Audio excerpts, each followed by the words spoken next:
Today we are going to talk about the different types of fiction. Now, many of you would have read lots of short stories. You would also have read novels. Both of them are classified as fiction. The ways that writers write it would be different. The way that maybe a director presents this as a movie would be in different formats. So we need to understand the different types of fiction and the different ways in which these writers or narrators or directors write them. Now, you cannot really put them in watertight compartments, like this has to be written in this particular fashion. But then that generally there are different types of fiction that is what we say as we broadly classify it.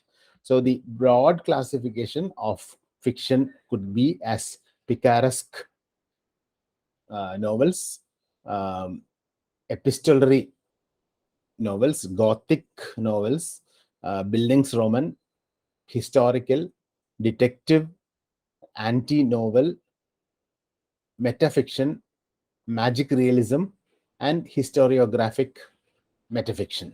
So these are the general classification by which authors write. So I think you will know more about it. Detective novels, detective stories you would have read. Historical fiction also, some of you would have seen as movies. Many of the books are now translated or converted into movies. So you must have seen a lot of movies which deal with the historical themes. Gothic also you would have seen, especially the horror sort of movies which deal with the medieval times. That is classified under Gothic. Then you also have magic realism, where you are transported into a different world in a sort of magic, and all these things are different ways by which authors or narrators or directors um, compartmentalize their stories or their movies or their writing. So this is what we are going to learn in this. And for the first part of it, we will be discussing Picaresque novels, epistolary novels, Gothic novels, Bildungsroman novels, and historical fiction. So this is the first part, and we will go into the Picaresque novels.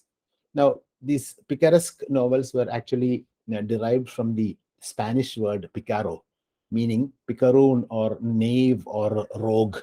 So this is basically about people of a lower social class, people who would maybe steal a little bit to get money and thereby live and things like that. So these Spanish words picaro, uh, meaning knave, like ഒരു പൊട്ടനോ അല്ലെങ്കിൽ a person who doesn't know anything, no. And this sort of novels were prominent during those particular period. And this actually, they realistically recount the adventures of a carefree but engaging rascal who lives by his quick wits rather than by honorable work. So you can imagine uh, vagabond boys in maybe in our society who are maybe they may have a heart inside, but then they have to steal a little bit to earn money, or sometimes they might be very smart also. So such stories uh, written like this are what you call as picaresque novels. So in the picaresque novels, the protagonist or the main character wanders from place to place, from one social milieu to another in their effort to survive. So these uh, characters, they move from one place to another so that they'll be able to survive, and thereby we will be able to read about different social cultures and different social milieu and all those things. The protagonists of the picaresque are often cynical and amoral rascals who come from a low social class. So most of them, because they are coming from a low social class, they are maybe cynical of the world. They are not very happy with the world, and they don't really fancy rich people. So that sort of a novel or that sort of a writing could be seen during those times, is what is known as the picaresque novels. And one of the best examples would be Thomas Nash's The Unfortunate Traveler. So it's always nice to know what a picaresque novel is, and also have one example, so that you'll be able to write a short and paragraph about it. So what is a picaresque novel? A picaresque novel is basically a novel which talks about uh, rascals and people of low social class. These people, they generally, the characters generally wander from one place to another, from one social milieu to another, so that they survive with their various experiences. And these people were generally cynical about the upper class, and uh, they would generally, live because of their quick wits, because of their smartness. They would be able to live. So these are what are known as the picaresque novels. The next in this would be the epistolary novel. Here, the epistolary novels are basically written as letters or epistles.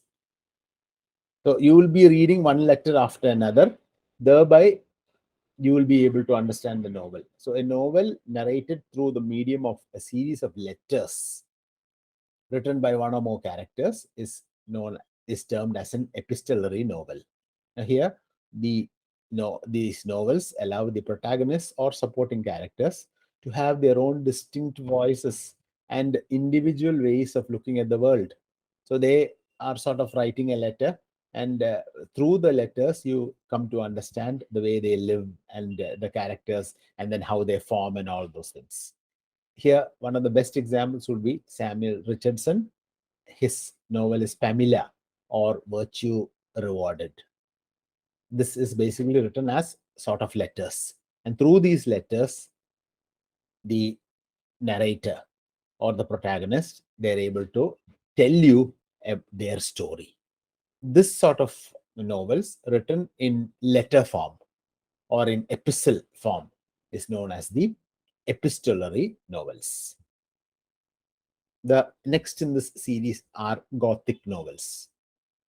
The Gothic novels mainly signify the monstrous or barbarous or disorderly. So it's something scary. When you read Gothic novels, you feel scared. Something huge or something dangerous, something not within the society. Now, such novels employ mystery, terror, suspense, and the supernatural to chill the spine and curdle the blood. So, as you read this, you will have mysterious things coming up. You will feel scared, suspense, and all these things, and even supernaturals, because there might be a ghost, and this ghost might be out to take revenge on a person who killed that particular person, and so on and so forth. Then there would be blood in it. All these things, especially if you've seen the movie Frankenstein, or read the novel Mary Shelley, you will understand this. So common settings include, so the settings itself would be in that way: dark forests, medieval castles, torch-lit dungeons. So the jail in castles. I hope that you've seen a castle. In castle, there are dungeons where slaves are kept, or people who are dishonest are kept. So such places are very dark. So if you need to go into it, you need the tutor or these torches. So secret passages, winding stairways, torture chambers. So all these things were very common in these Gothic novels.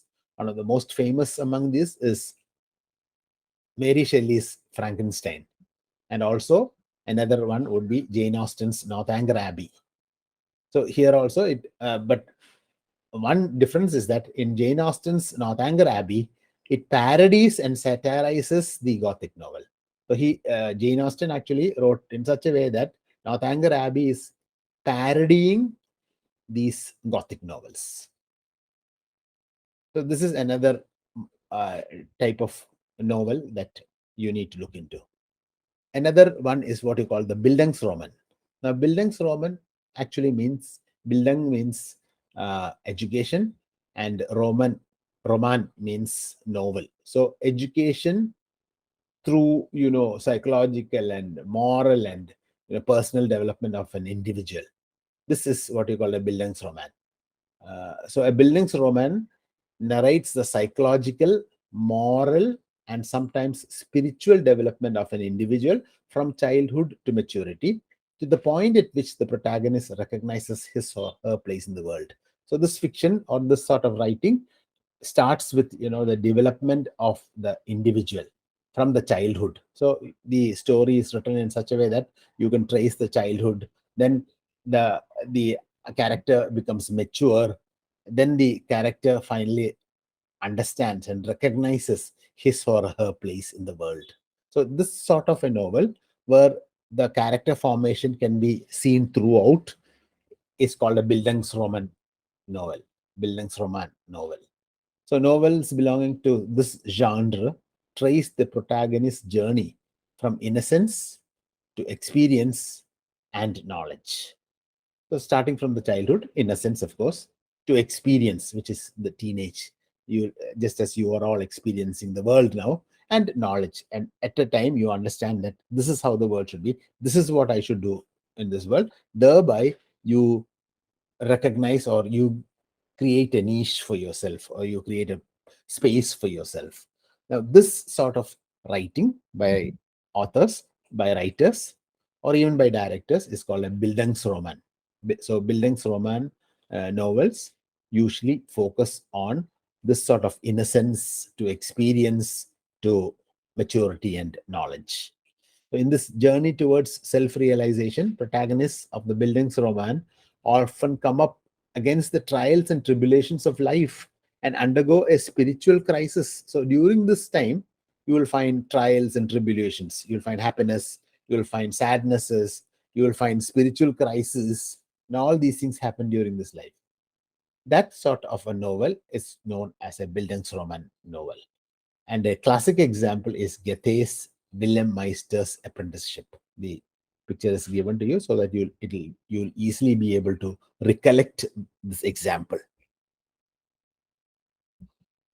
And the last one in this is the historical fiction novel. Now here, historical, basically, it is about history. So it's a type of fiction in which a significant historical event or era serves as a backdrop to a story that may include fictional characters or historical personages, or a mix of both. So this sort of a story will include a historical event.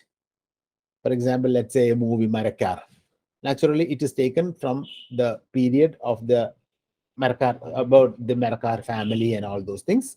So in that, certain characters are in inserted, like let's say Mammootty, he acts as a particular person in that particular family, and so on and so forth.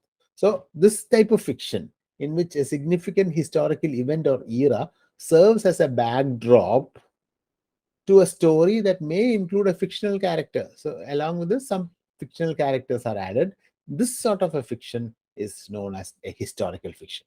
So the characters are expected to accurately reflect the era through their appearance, utterances, and dialogue. So whatever sort of dialogue they spoke during those days, that sort of a dialogue should be spoken. Whatever dress they wore during that time, that dress should be worn. And whatever sort of, if it is Malayalam, whatever sort of Malayalam was spoken during those times, that sort of Malayalam should be spoken of. So like this, everything based on history or similar to history, that is called historical fiction.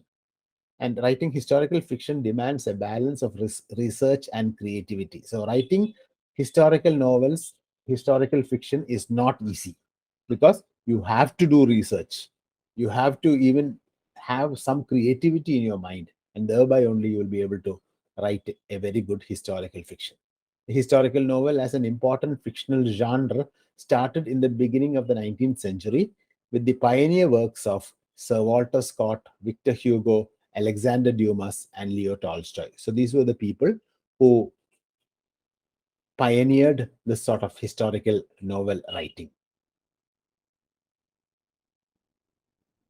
So that is one section of the types of fiction.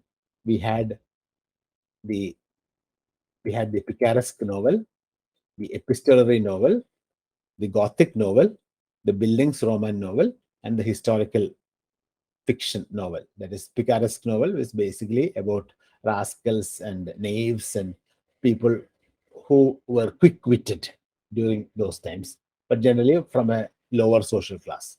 Epistolary novel was more of letters in letter or epistle forms.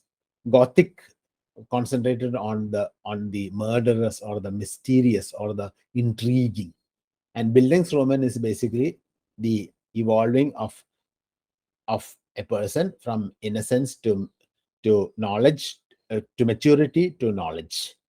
And historical fiction would be writings of something in the past with certain characters inserted into it. These are 5 types of fiction that is prescribed for you in the text Appreciating Fiction.